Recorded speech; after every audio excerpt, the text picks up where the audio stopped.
My local hobby shop started doing a 1/24th scale racing night on Saturday nights, so I decided to give that a try. Haven't done any racing since I moved to Arizona, so I thought that'd be fun.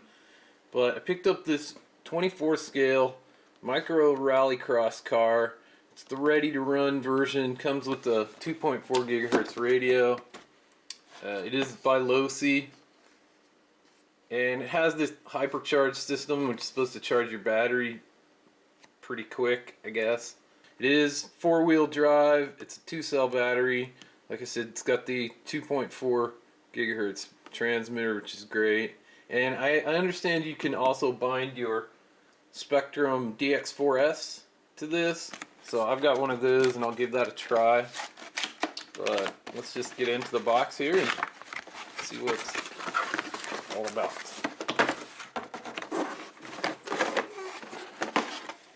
So there's the car there.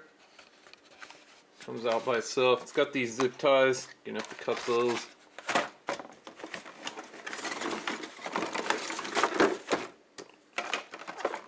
There's this box. It's probably the charger. Yeah. Charger and batteries for the controller.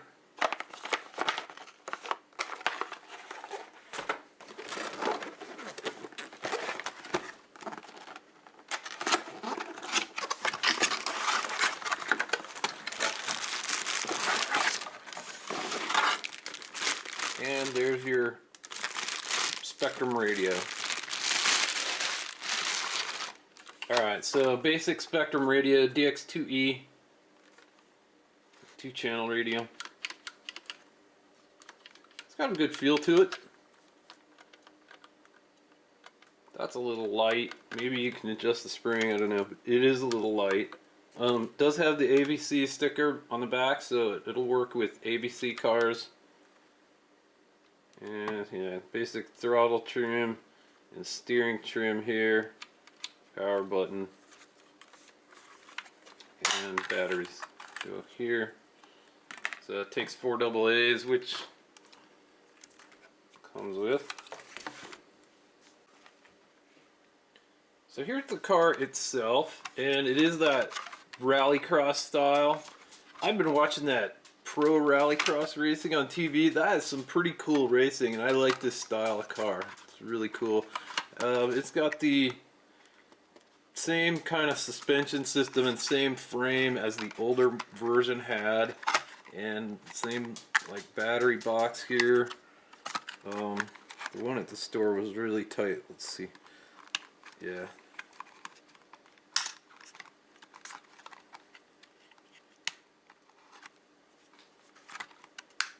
So there, I guess, is a charge port. You can just charge that way. And it does have the on-off switch, just like the old car. So it's on now. Alright, here's the charger. It's very easy to set up. You just plug that plug there, and this one into this slot here for the 2-cell battery. It also has a slot for a 3-cell battery. But then you can just plug this plug here into that charging port.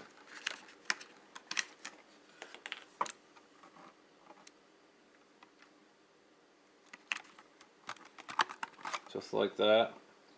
And charge the car that way.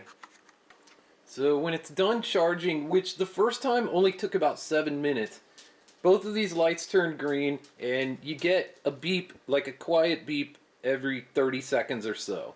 And so when it's done charging, I guess you just unplug it, put the charge port cover back on. It doesn't seem like, I don't know, this might come off during racing. Maybe not, but it's not very tight. Anyway, turn your radio on. It should be bound already. Turn the car on here.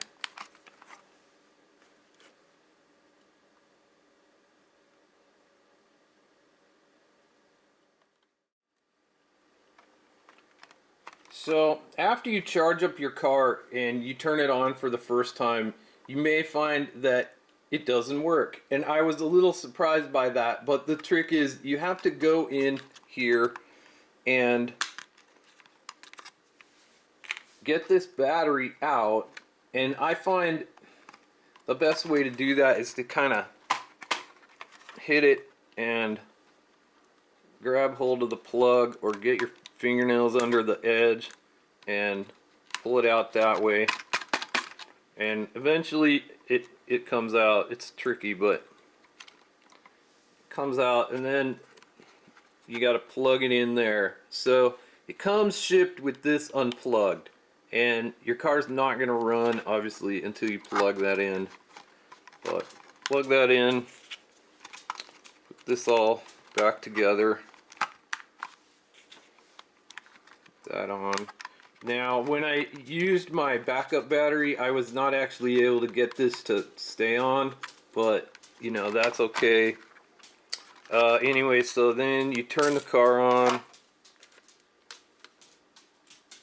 and she's ready to go. Whoop. Running into stuff on my table there. So one other thing, this particular radio doesn't have any kind of warning or auto shut off that you left it on. So make sure that you turn it off when you're done, because it will just run the batteries down.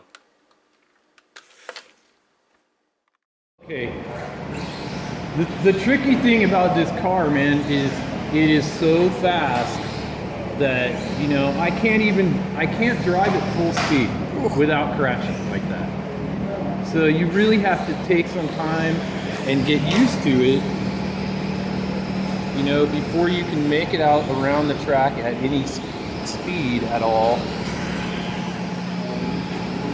And that, I don't know, I found it a lot of fun doing the racing today, and learning, you know, just learning how the car behaves. It's really durable. I like that. I crashed into the walls so many times, and nothing, you know, nothing went wrong with it. It's just so freaking fast.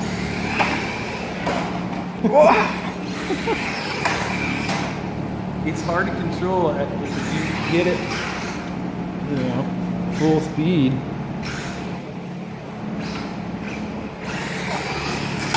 It's really hard to control. But if you keep the speed down, you know, you can make it around the track. I suck at driving. I feel like I'm not getting the full turn out of it. Like, I feel like it was turning sharper earlier.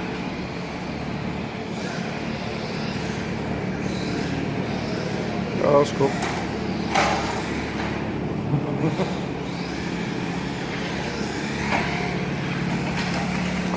I dig the durability of it, though. It's basically the same as the old one, but much faster. It's just way faster than the old one was.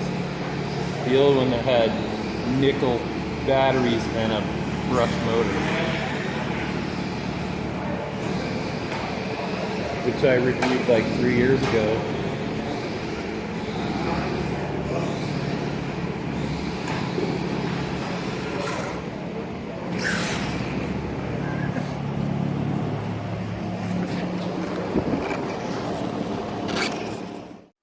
So I forgot to get some video of the actual racing action there, but it was a lot of fun. This car is really a lot of fun to drive on the track. It was difficult, it was challenging to learn to get control of it so that I could get around the corners without crashing.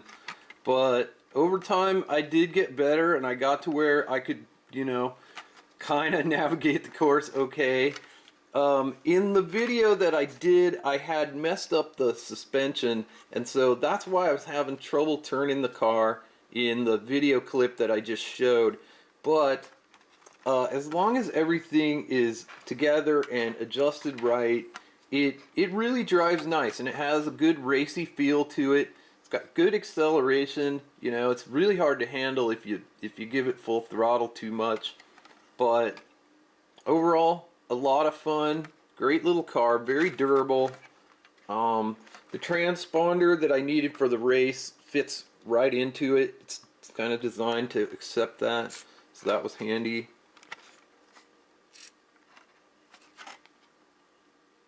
But yeah, fun little car.